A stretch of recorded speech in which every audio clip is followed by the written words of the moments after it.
Hello बच्चों, कैसे हैं आप सब। बेटा पहले की तरह जैसे हमारी फर्स्ट सेकंड थर्ड फोर्थ और सेवन्थ चैप्टर की वीडियो आ चुकी है अब तक प्रीवियस ईयर्स बोर्ड क्वेश्चंस पे, इसी तरह इस वीडियो में हम पढ़ने वाले हैं चैप्टर फिफ्थ के, जो कि आपका मैग्नेटिज्म एंड मैटर है। उसके अब तक जो भी प्रीवियस ईयर्स बोर्ड में क्वेश्चन आए हैं वो सब सारे के सारे हम यहाँ पे डिस्कस करेंगे।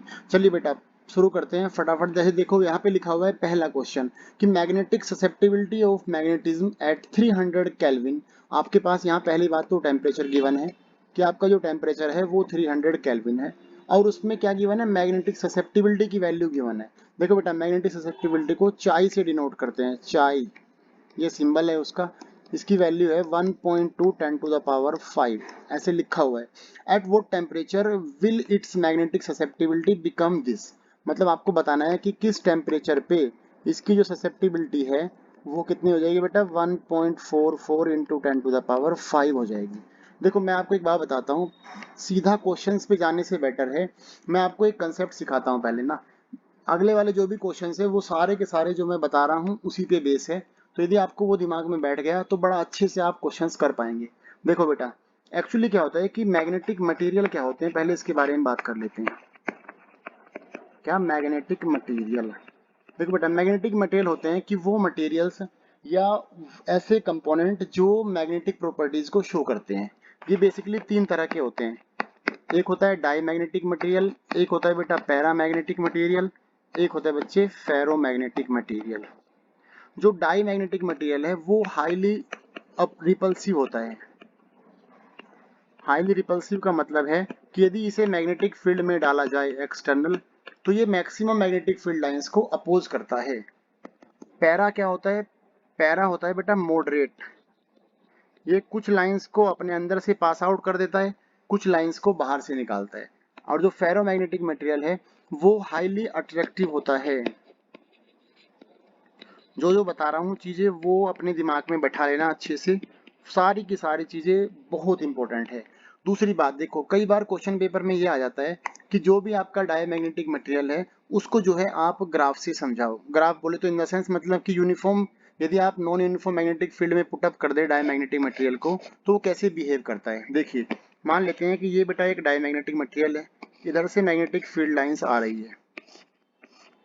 तो जो ये वाला मटेरियल है मान लो इसको मैंने एक्स नाम दे दिया, ये कौन सा है, डायमैग्नेटिक है। तो ये क्या लिखा है बेटा, यहाँ पे लिखा है हाईली रिपल्सिव ना। तो ये क्या काम करता है, मैक्सिमम एक आध लाइन इसके अंदर से पास आउट हो जाएगी, लेकिन ये मैक्सिमम लाइंस को बाहर से निकालता है।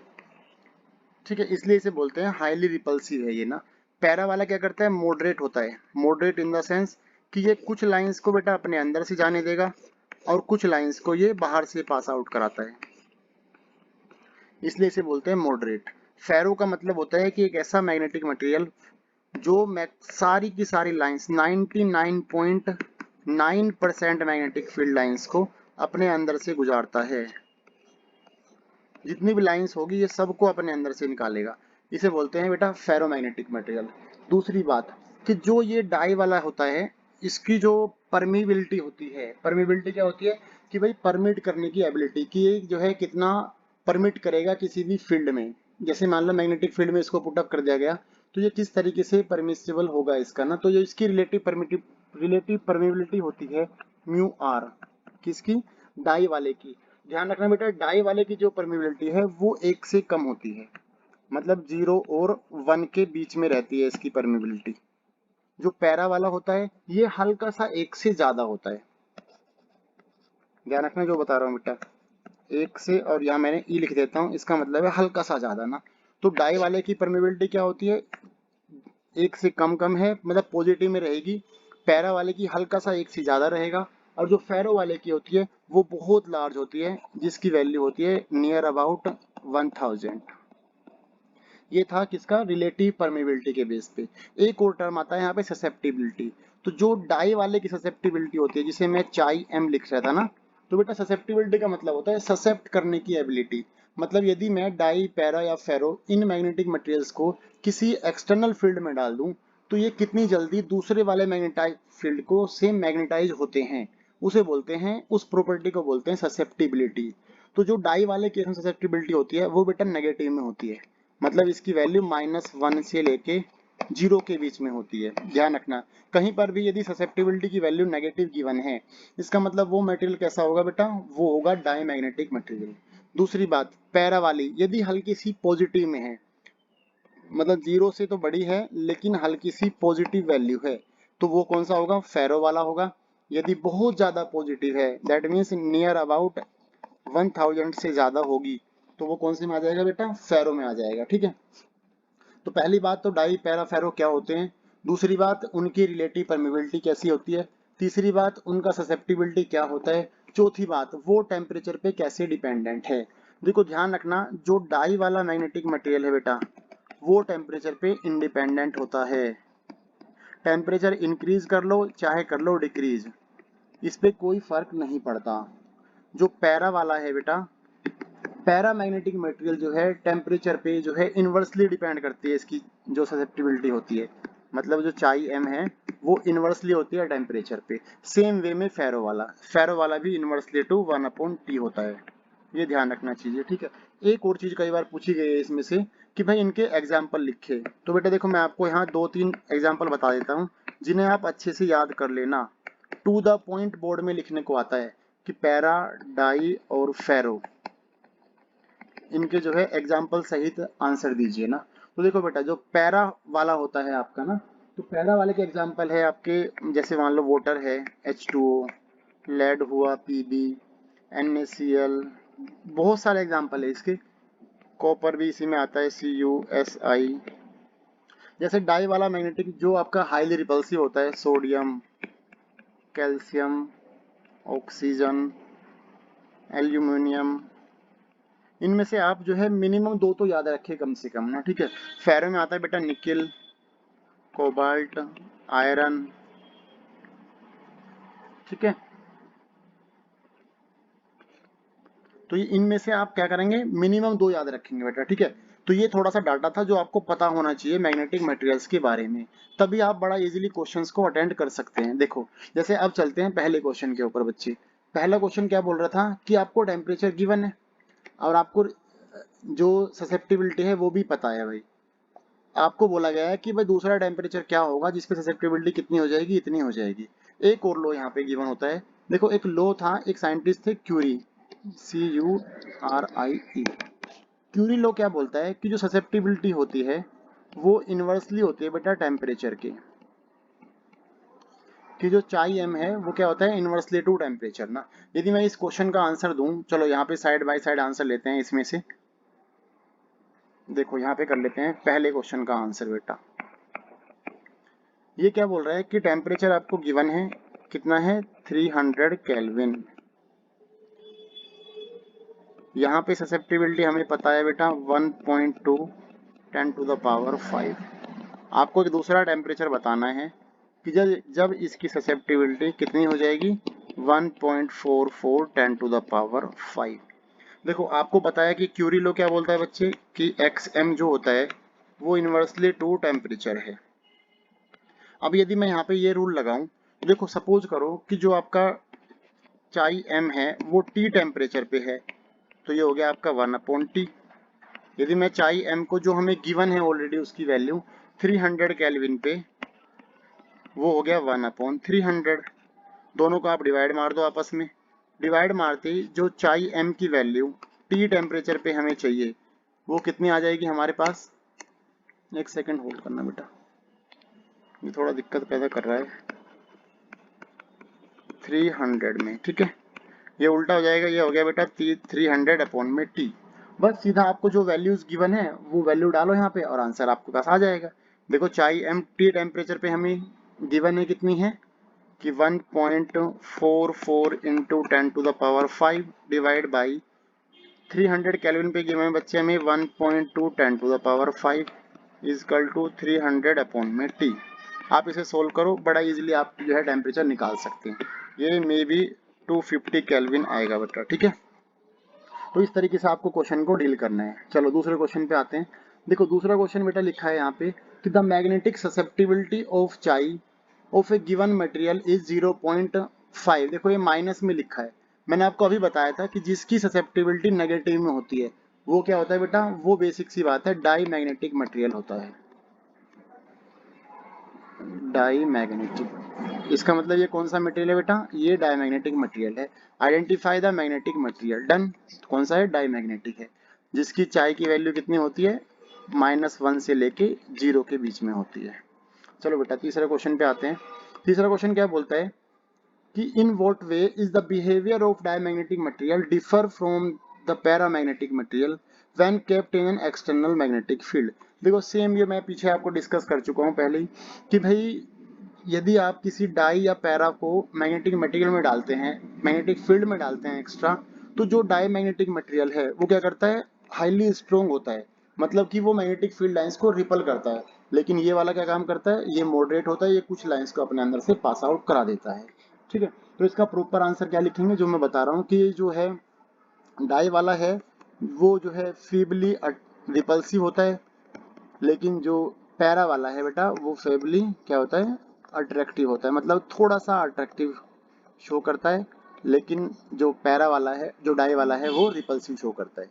देखो फोर्थ क्वेश्चन देखो, फोर्थ क्वेश्चन लिखा है बच्चे यहाँ पे, relative permeability of a material mu R हमें गिवन है 0.5, identify the material of the magnetic material. आपको मटेरियल पहचानना है, आपको मैंने पीछे ही बताया था अभी कि भाई जो एक मैग्नेटिक मटेरियल है वो डाई वाले केस में कितना होता है, 0 से लेके हल्की सी जो परमिबिलिटी है वो 1 से बीच में होनी चाहिए, तो वो होता है डाई की केस में ना। यदि हल्का सा 1 से ज्यादा है तो बेटा वो होता है पैरा। अब देखो यहाँ 0.5 है, इसका मतलब क्या है कि भाई 1 के नीचे नीचे है, इट मीन्स ये कौन सा हो गया, इसका आंसर आ गया बच्चे डाई मैग्नेटिक मटेरियल। आगे पूछा है right it's relation of the magnetic susceptibility, आपको म्यू आर के साथ में ससेप्टिबिलिटी का रिलेशन बताना है। तो देखो ये डेरिवेशन भी है और ये इंपॉर्टेंट डेरिवेशन है बेटा, कौन सा, चाई एम का डेरिवेशन करना है, 1 प्लस ये म्यू 1 प्लस चाई एम जो है वो म्यू आर के बराबर होता है। मतलब आपका म्यू आर क्या था, रिलेटिव परमेबिलिटी, रिलेटिव परमेबिलिटी। तो रिलेटिव परमेबिलिटी क्या होती है, 1 प्लस चाई एम, चाई क्या था आपका, मैग्नेटिक ससेप्टिबिलिटी। अभी आगे क्वेश्चन है इसके बारे में भी कि ससेप्टिबिलिटी क्या होती है, वो वहां पे डिफाइन करेंगे। ओके, तो ये रिलेशन बेटा याद रखना कि mu R is equal to 1 plus chi M. अगले बात पे आते हैं, पांचवा क्वेश्चन। वैसे मोस्ट ऑफ द टाइम देखा गया है बेटा कि जो 5th चैप्टर है ना, इससे 3 मार्क्स के क्वेश्चन आते हैं। बेसिकली जो लास्ट के प्रीवियस 10 से 12 साल में क्वेश्चन आए हैं, इसमें से एक एक नंबर का क्वेश्चन बन जाता है, लेकिन मोस्ट प्रोबेबली क्वेश्चंस जो है 3 मार्क का आता है। क्वेश्चन में लिखा है बेटा यहाँ पे, the permeability of magnetic material is 0.9983, name the type of magnetic material. देखो ये सेम फिर वही क्वेश्चन है कि आपको जो है परमेबिलिटी गिवन है, परमेबिलिटी आपको पता है ये किसकी होती है भाई, 1 से नीचे नीचे है, तो बेटा 1 से नीचे नीचे का मतलब है ये फिर से आपका डाई मैग्नेटिक मटेरियल है आपका। म्यू आर की वैल्यू क्या है, 1 से कम है, तो बेटा इसका आंसर भी क्या हो जाएगा, डाई मैग्नेटिक मटेरियल। डन। अगले बात पे आते हैं, question number 6, the susceptibility of the magnetic material is 1.9 into 10 की पावर -5। देखो बेटा यहाँ ससेप्टिबिलिटी का मतलब है चाई एम की आपको वैल्यू गिवन है, ये इसका आंसर है, कितनी है 1.9 इंटू 10 टू द पावर -5, ये वैल्यू आपको गिवन है यहाँ पे ना। ठीक है, ये पूछ रहा है name the type of the magnetic material. तो देखो बेटा आपको ध्यान रखना है कि ये क्या है, हल्की है लेकिन पॉजिटिव में, नेगेटिव जरूर है, लेकिन यहाँ क्या आ जाएगा 00019, इस तरह से इसका आंसर आएगा। तो क्या है, ये स्मॉल है लेकिन पॉजिटिव में है ना, यदि नेगेटिव होता तो बेटा ये होता डाई, ये स्मॉल में पॉजिटिव वैल्यू है, इसका मतलब ये कौन सा है आपका, ये आपका पैरामैग्नेटिक मटेरियल है, ध्यान रखना। ठीक है, तो ये बेटा क्वेश्चन नंबर 6 का आंसर। अगले क्वेश्चन पे चलते हैं, क्वेश्चन नंबर 7। देखो यहाँ देखते समझ जाओ, मैग्नेटिक मटेरियल की ससेप्टिबिलिटी नेगेटिव में गिवन है, तो बेटा नेगेटिव का मतलब फिर क्या हो गया, डाई हो गया आपका, ये वाला आ गया बच्चे डाई मैग्नेटिक मटेरियल।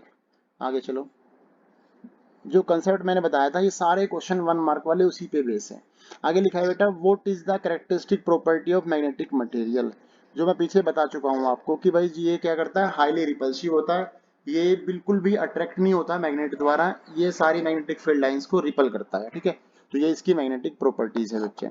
लिखेंगे कैसे उसके बारे में आप एक बार बता देता हूँ फिर भी, तो जनरली आप कैसे लिखेंगे इसे मैं बता रहा हूँ। देखो डायमैग्नेटिक मटेरियल क्या होता है, फेबली मैग्नेटाइजेशन होता है, लेकिन ये अपोजिट डायरेक्शन में मैग्नेटाइज फील्ड बनाता है आपके ना, जो भी आपकी एक्सटर्नल फील्ड में यदि आपने रखा है तो ये क्या काम करता है, उसके अपोजिट फील्ड बनाता है, जिसकी वजह से क्या करता है, हाईली अपोज करता है। चलो क्वेश्चन नंबर 2 मार्क्स वाले क्वेश्चन पे चलते हैं। लिखा है बेटा, क्वेश्चन नंबर 9 है जो यहाँ पे, इसमें लिखा है define term magnetic susceptibility.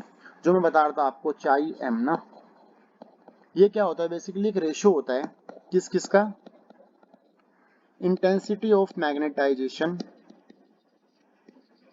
Intensity of magnetization with किसके साथ, एच के साथ। एच पता होगा आपको, मैग्नेटिक इंटेंसिटी होता है बेटा।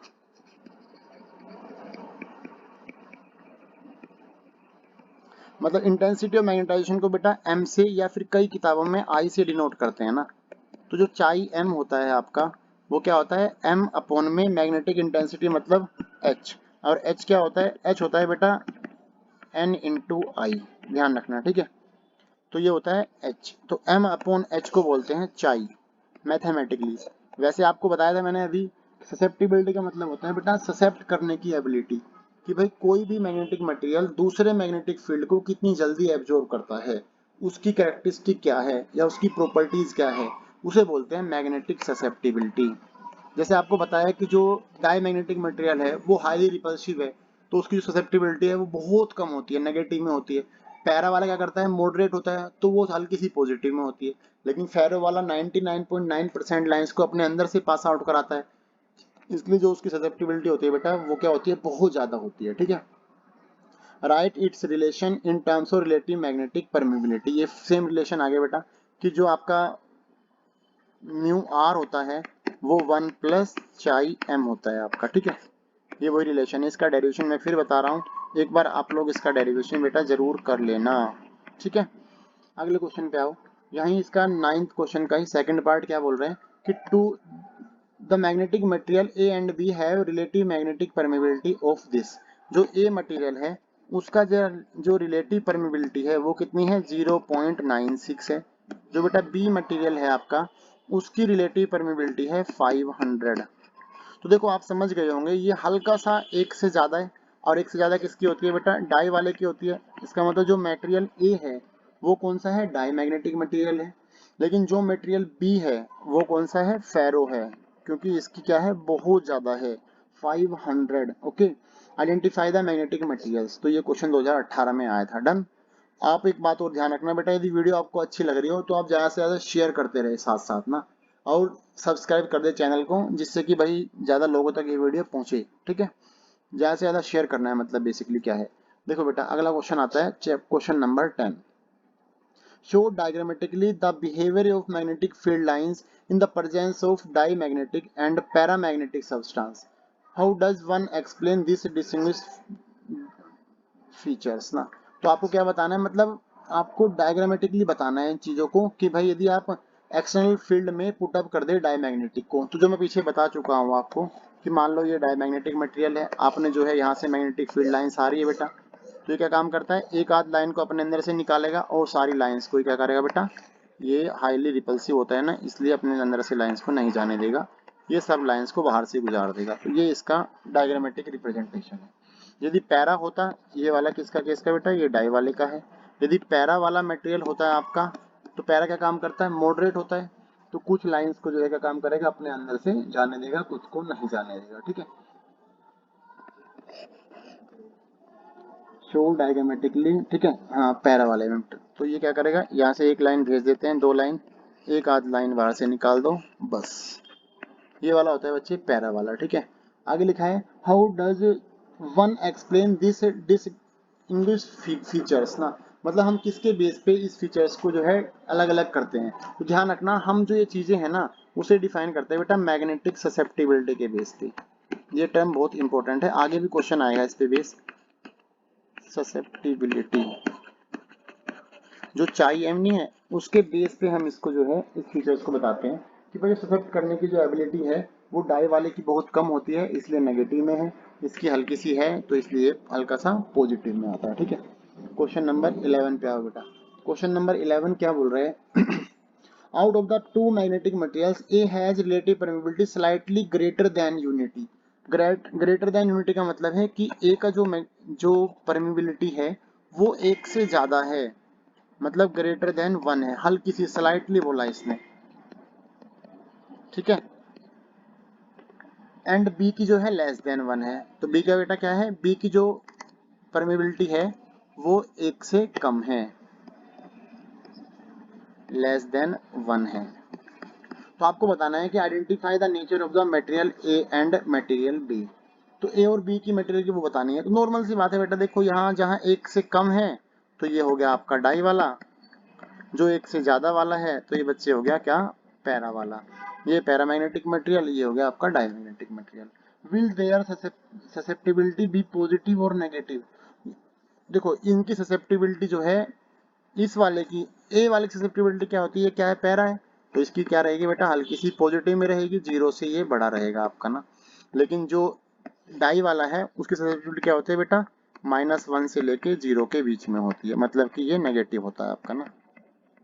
डाई वाले की नेगेटिव रहेगी और पैरा वाले की बच्चे क्या रहेगी, पॉजिटिव में रहेगी।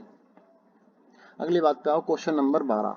Give 2 points. इसमें से मैं ध्यान रखना कोई ज्यादा न्यूमेरिकल नहीं बनता, ये थियोरेटिकली चैप्टर है, लेकिन आपको थ्योरी वाले जो क्वेश्चंस करा रहा हूँ इससे बाहर एक भी क्वेश्चन पेपर में नहीं आएगा। यदि आपने ये कंसेप्ट अच्छे से समझ लिया, सारा अच्छे से पढ़ लिया, तो बेटा बल्ले बल्ले है, अच्छे से नंबर आ जाएंगे आपके, ठीक है। देखो, to give 2 points to distinguish between paramagnetic and diamagnetic substance. तो बेसिक सी बात है, ये बोल रहा है कि मतलब डिफरेंस बताना है आपको पैरा और डाई के बीच का, किन्हीं भी 2 पॉइंट्स को लेके ना। तो देखो 2 पॉइंट्स को लेके डिफरेंस बता दो, आपको बताया था मैंने चाई एम के बारे में बता दो एक तो, या फिर एक बता दो म्यू आर के बारे में, कि जो भाई डाई वाला है, डाई वाले का जो रिलेटिव परमिबिलिटी है वो नेगेटिव में होता है, ये जो ससेप्टिबिलिटी होती है बेटा वो माइनस में होती है, और ये वाली हल्की सी बड़ी होती है, ये 1 के नियर अबाउट होती है। जो पैरा वाला है, पैरा वाले में क्या होता है, चाय की वैल्यू 0 से लेके 1 के बीच में होती है, और इसकी वैल्यू 1 से हल्की से बच्चे ज्यादा होती है, बस। या फिर एक लिख देना बेटा कि जो डाई वाला है वो क्या करता है, हाईली रिपल्सिव होता है, पैरा वाला हाईली अट्रैक्टिव होता है। डाई, एक और डिफरेंस लिख सकते हैं कि जो डाई वाला है वो टेम्परेचर पे इंडिपेंडेंट है, टेम्परेचर बढ़ाने पे इस पे कोई ससेप्टिबिलिटी पे कोई इफेक्ट नहीं पड़ता, इंडिपेंडेंट। लेकिन जो पैरा वाला है ये बेटा इनवर्सली प्रोपोर्शनल होता है टेम्परेचर के, जो इसकी परमिबिलिटी है, ससेप्टिबिलिटी है, वो क्या होती है, 1/T होती है, ध्यान रखना, ठीक है। इस तरह से आप आंसर दे सकते हैं। Question number 13। 13वां क्वेश्चन क्या बोल रहा है बेटा, the relative permeability of the material is 800। देखो इतनी ज्यादा है, समझ सकते हैं, नॉर्मल सी बात है बेटा, कितना है ये फेरोमैग्नेटिक मटेरियल है आपका, ठीक है बच्चे। Identify the material and state is two property, वही सेम चीज है कि भाई इसकी प्रॉपर्टी लिखनी है, तो इसके बारे में बता देना कि जो इसकी रिलेटिव परमिबिलिटी है वो ग्रेटर देन होती है कितनी, 1000 से, और जो चाई है इसकी ससेप्टिबिलिटी वो भी बेटा 1000 से ज्यादा होती है, और ये हाईली अट्रैक्टिव होता है, हाईली अट्रैक्टिव। देखो अब तक सारे क्वेश्चंस जो है उसी पे बेस आ रहे हैं, मैग्नेटिक मटेरियल पे, और ये इस बार के आपके सिलेबस में टॉपिक है, ठीक है। Question number 14। How does a diamagnetic material behave when it cools at very low temperature. देखो बेटा मैंने आपको पहले ही बताया था कि जो डायमैग्नेटिक मटेरियल है आपका वो टेम्परेचर पे डिपेंड ही नहीं करता, टेम्परेचर इंडिपेंडेंट रहता है ये ना। तो ये टेम्परेचर पे डिपेंड ही नहीं है, तो नॉर्मल सी बात है, इससे कोई फर्क ही नहीं पड़ेगा।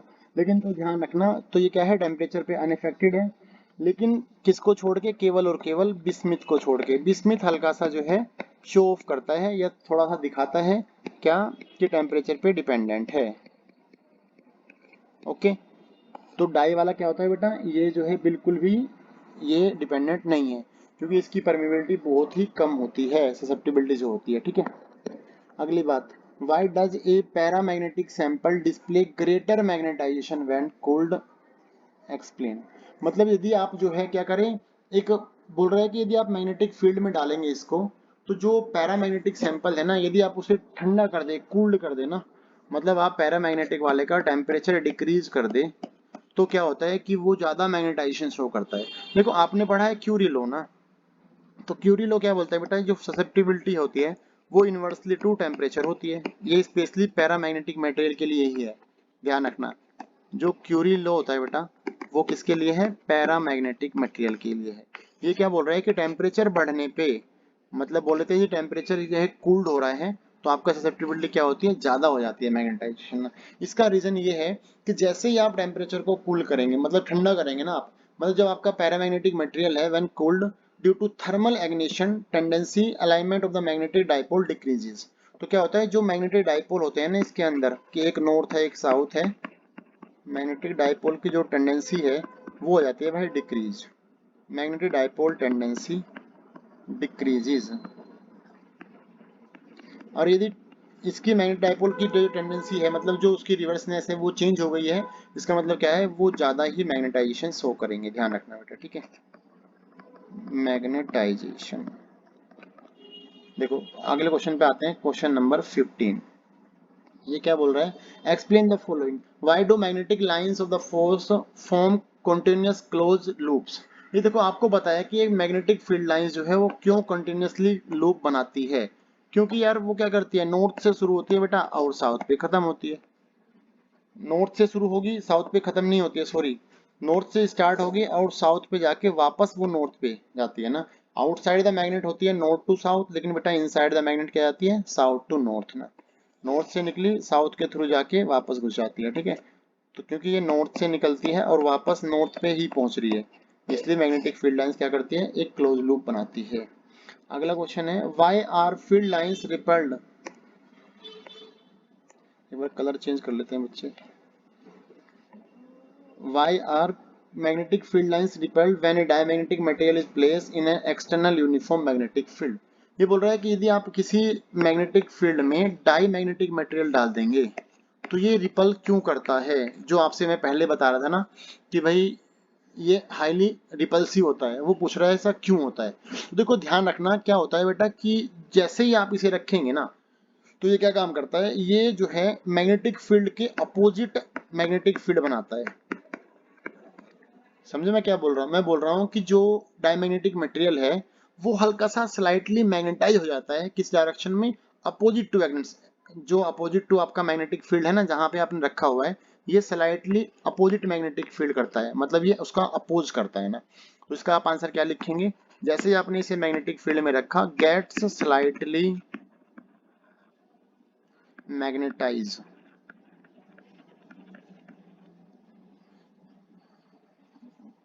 Gate slightly magnetize in direction of opposite to, मतलब अपनी लैंग्वेज में लिख सकते हैं आसानी से जो मैं लिख रहा हूँ, opposite to external field.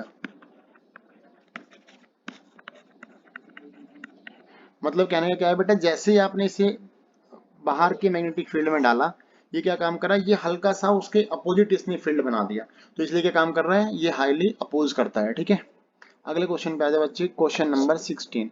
Distinguish between diamagnetic and ferromagnetic material in terms of susceptibility and their behaviour in a non uniform magnetic field. देखो ये तो आपको पता ही है कि भाई नॉन यूनिफॉर्म मैग्नेटिक फील्ड में वो कैसे बिहेव करते हैं।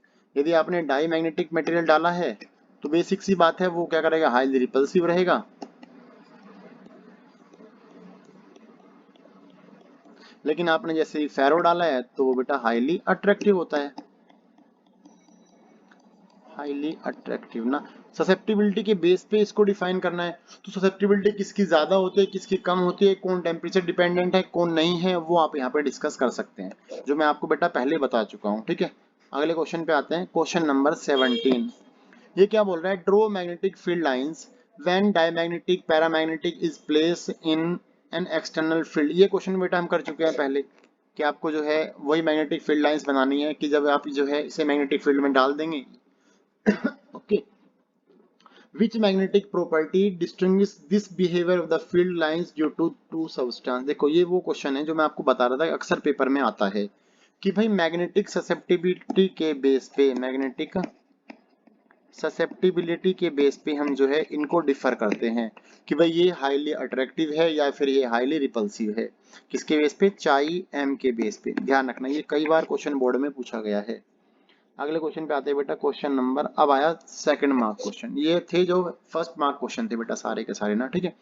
अब लिखा है I small compass needle of magnetic moment, ये अच्छा क्वेश्चन है ढंग से समझना, M and moment of inertia I is free to oscillate in a magnetic field B, it is slightly disturbed from its equilibrium and then release। ये बोल रहा है कि यदि आप एक कंपास निडल को एक मैग्नेटिक फील्ड में डाल देते हैं, ये आपके पास बेटा मान लो मैग्नेटिक फील्ड है, ठीक है। यहाँ पे आपने एक कंपास निडल पुटअप कर दी, ये नॉर्थ है बच्चे, मान लो ये साउथ है। यदि आप इसे इक्विलिब्रियम पोजीशन से हल्का सा भी डिस्प्लेस कर देते हैं तो आपको बताना है कि show that it execute simple harmonic motion. तो ये क्या कर रहा है बेटा, ये एसएचएम करता है, ये आपको प्रूफ करना है। एंड इसका टाइम पीरियड भी आपको निकालना है। ये 2018 में भी आया है क्वेश्चन बच्चे, ध्यान रखना, ठीक है। चलो कैसे करते हैं, देखो आपको बताया जैसे ही हम इसे मैग्नेटिक फील्ड में डालेंगे तो बेटा इसके ऊपर एक टॉर्क एक्ट होता है, और टॉर्क की वैल्यू आपको पता हो तो ये होती है M B cos theta, sorry यहाँ एनर्जी में आती है वो, तो यहाँ आता है बेटा tau is equal to minus M B sine theta, जहाँ पे एम क्या होता है, एम होता है मैग्नेटिक मोमेंट और बी होता है मैग्नेटिक फील्ड, थीटा होता है बेटा क्या, जो भी जिसने आपने एंगल उसको डाइवर्ट किया है। मान लेते हैं कि जो थीटा है दैट इज वेरी स्मॉल ना, यदि थीटा स्मॉल है तो जो साइन थीटा की वैल्यू होता है बच्चे वो नियर अबाउट थीटा बन जाएगी। नियर अबाउट थीटा बनते ही जो आपका टॉर्क हुआ वो कितना हो गया, माइनस का एम बी इंटू थीटा। ये आपका टॉर्क आ गया हमारे पास, थोड़ा पेन चेंज करते हैं। तो टॉर्क की वैल्यू क्या आ गई बेटा, माइनस एम बी थीटा। अब एक बात और आपको पता है, आपने 11th क्लास में टॉर्क का एक एक्सप्रेशन पढ़ा होगा मोमेंट ऑफ इनर्शिया की फॉर्म में, कि जो टॉर्क होता है वो होता है बेटा आई अल्फा। आई होता है मोमेंट ऑफ इनर्शिया और बेटा अल्फा होता है एंगुलर एक्सेलरेशन, ध्यान रखना, ठीक है। यदि मैं दोनों को बच्चे कंपेयर कर दूं तो I alpha is equal to आ गया बेटा माइनस का एम बी इंटू थीटा। देखो थीटा क्या है, थीटा है बेटा एंगुलर डिस्प्लेसमेंट और अल्फा क्या है, एंगुलर एक्सेलरेशन। यदि मैं यहाँ से अल्फा निकाल लूं, अल्फा क्या हो जाएगा बेटा, ये हो जाएगा माइनस का एम बी अपॉन में आई, यहाँ थीटा आ गया। अब जरा इस एक्सप्रेशन को ढंग से देखा जाए तो जो ये एक्सप्रेशन है ये बेटा बिल्कुल सिंपल हार्मोनिक मोशन जो कि आपने 11th क्लास में पढ़ा होगा उसका एक्सप्रेशन है, क्योंकि वो सिंपल हार्मोनिक मोशन क्या बोलता है कि यदि आपका acceleration directly proportional to opposite to displacement हो जाए तो we can say the motion is simple harmonic. अब यहाँ देखो जरा, ये कौन सा एक्सीलेशन है, एंगुलर एक्सीलेशन है, और यहाँ डिस्प्लेसमेंट भी आपके एंगुलर डिस्प्लेसमेंट है, तो अब नेगेटिव साइन भी आ रहा है, इट मींस क्या है, it execute simple harmonic motion. तो यहाँ पे आप क्या लिखेंगे, it shows simple harmonic motion, ठीक है। ये शो कर रहा है कि जो आपकी निडल है वो एसएचएम करेगी। यदि करेगी तो अब हम इसका टाइम पीरियड निकालते हैं बेटा। तो देखो टाइम पीरियड का फॉर्मूला आपको पता होगा, टी इजकल टू होता है बेटा 2 पाई बाई ओमेगा। ओमेगा क्या है आपका, ओमेगा होता है एंगुलर वेलोसिटी। अब ओमेगा कहाँ से निकलेगा भाई, देखो ओमेगा बेटा यहाँ से निकलेगा। आपको यदि सिंपल हार्मोनिक की इक्वेशन आती थी a equal to minus omega square x, ये सिंपल हार्मोनिक मोशन की इक्वेशन। यदि मैं इससे कंपेयर करूँ इसका तो आप ऑब्जर्व करते हैं कि हमारे पास बेटा ओमेगा स्क्वायर की जो वैल्यू आ रखी है वो क्या बन जाएगी, एम बी अपॉन में आई। यहाँ हमें ओमेगा चाहिए तो this will be square root के अंदर बच्चे क्या बन गया, एम बी अपॉन में आई। यहाँ से आपका जो है 2 पाई तो है ये उल्टा हो जाएगा, आई अपॉन एम बी।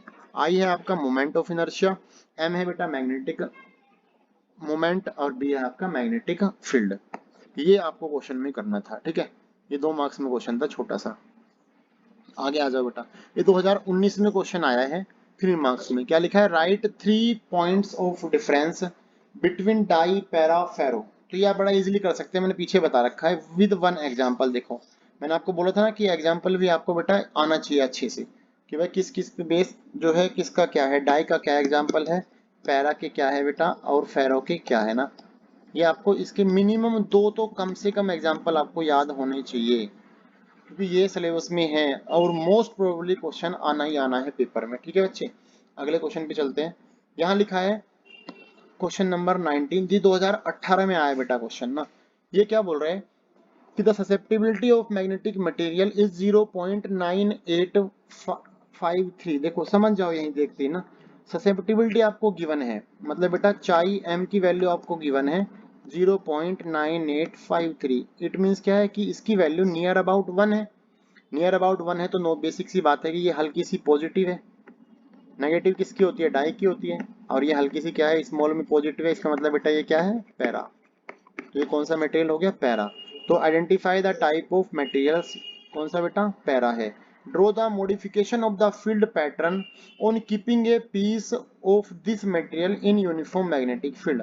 आपको बताना है कि इसका मैग्नेटिक फील्ड लाइंस का मतलब ड्रॉ करना है आपको, यदि आप इसे बाहर ही मैग्नेटिक फील्ड में डाल दे तो बस इसका तो नॉर्मल सा फील्ड का था। ये मान लेते हैं बेटा आपका मैग्नेटिक मटेरियल है, इधर से 3 लाइंस आ रही है आपकी, 1 2 3 ना, इधर नॉर्थ था आपका, ये आपका साउथ है, ही मान लो मैग्नेटिक फील्ड लाइंस जा रही है। तो आप क्या ऑब्जर्व करते हैं, ये तो ऐसे निकलेगी सीधे वाली ना, ये हल्की सी हो सकता है अंदर जाए या हो सकता है ये रिपल्शन हो जाए ना, ठीक है, क्योंकि ये क्या है, मॉडरेट होता है ना, ठीक है। कुछ लाइंस अंदर से गुजारेगा बेटा, कुछ लाइन अपने बाहर से निकालेगा।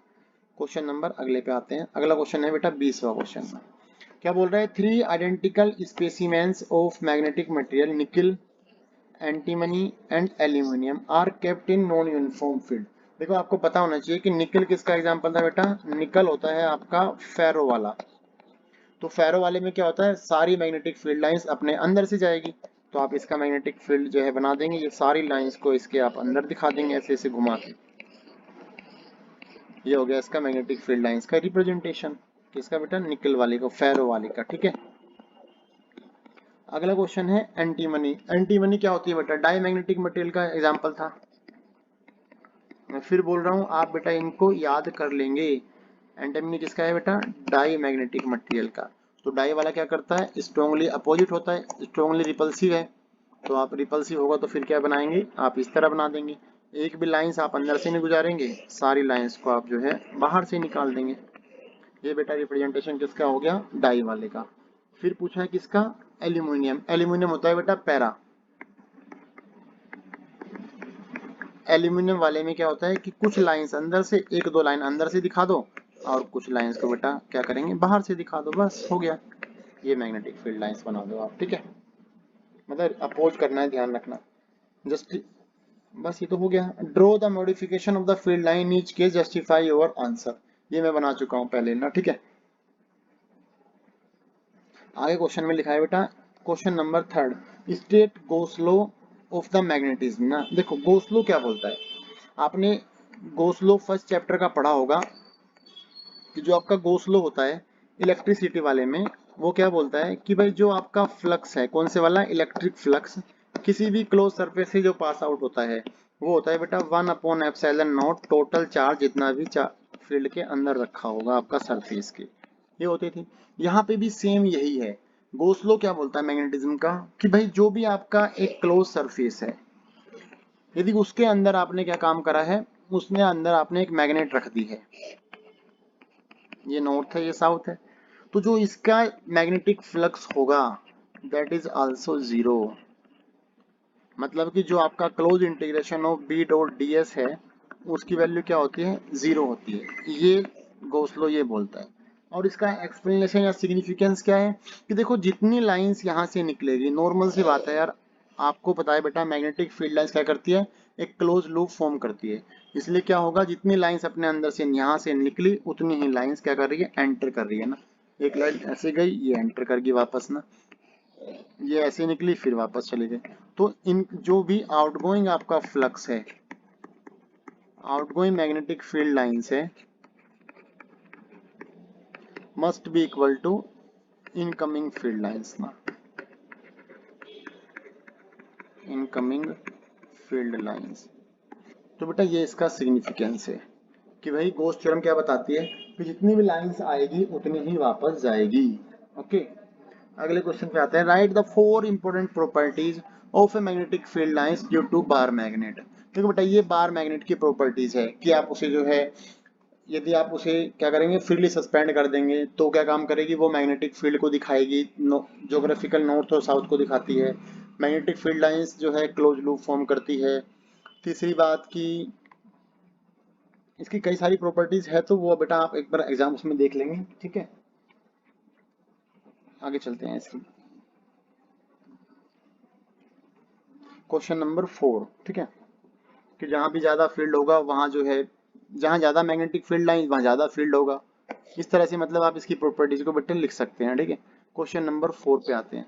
क्वेश्चन नंबर 4 क्या बोल रहा है, a bar magnet of magnetic moment 6 joule per tesla. देखो समझो यहाँ पे क्या गिवन है, आपको मैग्नेटिक मोमेंट गिवन है बेटा 6 जूल पर टेस्ला, ये आपको 6 जूल पर टेस्ला गिवन है मैग्नेटिक मोमेंट की वैल्यू।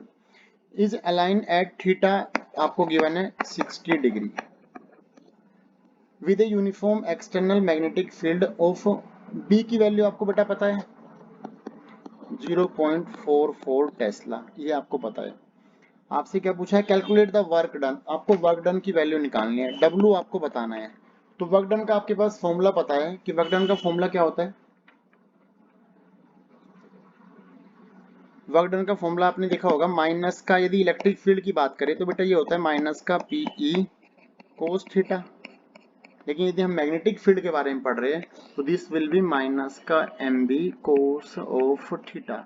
लेकिन यदि आपके थीटा दो एंगल गिवन है आपको, जैसे नंबर 1 इस वाले जो क्वेश्चन में गिवन है, क्वेश्चन में लिखा है बेटा work done in turning the magnet to align its magnetic moment normal to the magnetic field. मतलब यदि आपका जो एंगल है इसमें जो थीटा 2 गिवन है कि यदि एंगल आपका 90 डिग्री हो जाए, पहले गिवन था कितना 60 डिग्री, अब उसे आपको अलाइन करना है कैसे 90 डिग्री पे ना, तो वर्क डन कितना करना पड़ेगा, तो बेटा वर्क डन का फॉर्मूला आप ये वाला लगाएंगे minus M B cos theta 2 minus cos of theta 1, ये आपको पता होगा, इसका एक डेरिवेशन भी है पेपर में, ठीक है, लेकिन ये आउट ऑफ सिलेबस है, केवल न्यूमेरिकल बेस्ड क्वेश्चन इस पे फंस सकता है एग्जाम में। ओके बेटा, अब यहाँ सारी वैल्यू पुट कर दो, देखो माइनस के साथ एम की वैल्यू आपको पता है 6, मैग्नेटिक फील्ड बेटा आपको पता है 0.44, कोस theta 2 cos of 90 minus cos theta 1 cos of 60, कोस 90 की वैल्यू 0 होती है, हटा दो इसको, माइनस माइनस बेटा प्लस बन गया, तो ये बन गया 6 इंटू 0.44 इंटू कोस 60 की वैल्यू होती है बेटा साइन 30 मतलब 1/2, तो ये कट के जो आंसर आएगा आपका यहाँ 3 आ जाएगा, आप इसे मल्टीप्लाई करेंगे तो दिस विल बी 1.32 जूल। तो आपको जो है मैग्नेटिक मोमेंट के नॉर्मल अलाइन करने में इतना वर्क करना पड़ेगा। देखो जो इसमें फिर दूसरे पार्ट में क्या पूछा गया है, opposite to the magnetic field, मतलब इस बार क्या कर रहे हैं आप, थीटा की वैल्यू 180 डिग्री करना है आपको ना, आपको उस मैग्नेट को जो है, जो भी आपने डाल रखी है बाहर मैग्नेट, उसको अपोजिट अलाइन करना है। तो थीटा 180 डिग्री का मतलब फिर आप वर्क डन का फॉर्मूला लगाएंगे यही सेम वाला, एम बी ये हो जाएगा बच्चे कोस ऑफ थीटा 2 आता है मतलब कि 180 डिग्री, और कोस थीटा 1 कैसे रखी थी 60 डिग्री पे, सारी वैल्यूज नोन है आपके पास, कोस 180 कितना होता है -1, तो इसे आप सिंप्लीफाई कर लो, एम की वैल्यू बेटा पता ही है आपके पास, एम कितना था हमारे पास, पीछे देखो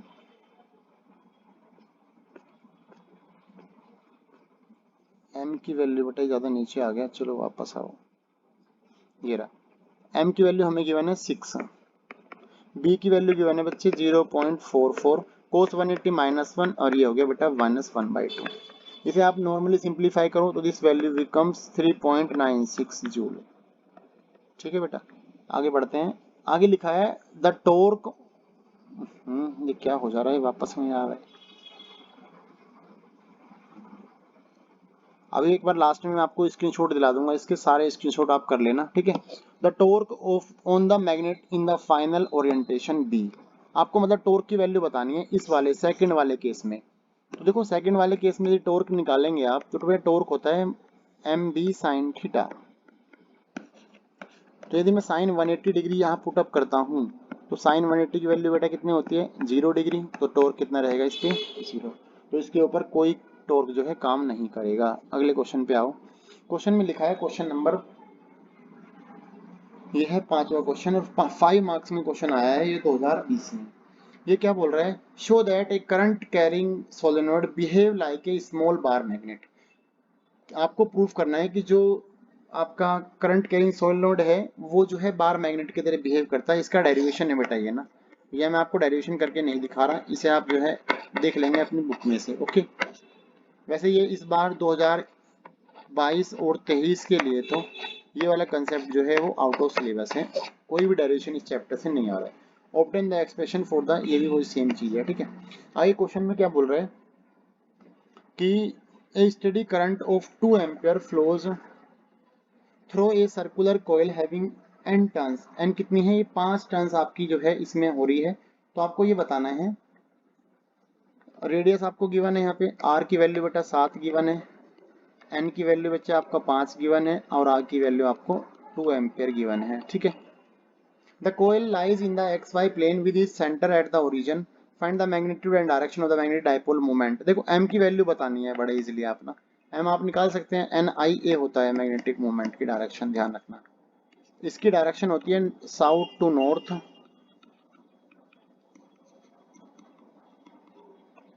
एंड एन आई ए से इसकी वैल्यू आप फाइंड आउट कर सकते हैं। ए देखो एन आपको गिवन है बेटा, आई आपको गिवन है, ए आपका गिवन है, आपको बोला है सर्कुलर कॉइल है, तो एरिया के लिए आप लगा देंगे पाई ऑफ आर स्क्वायर।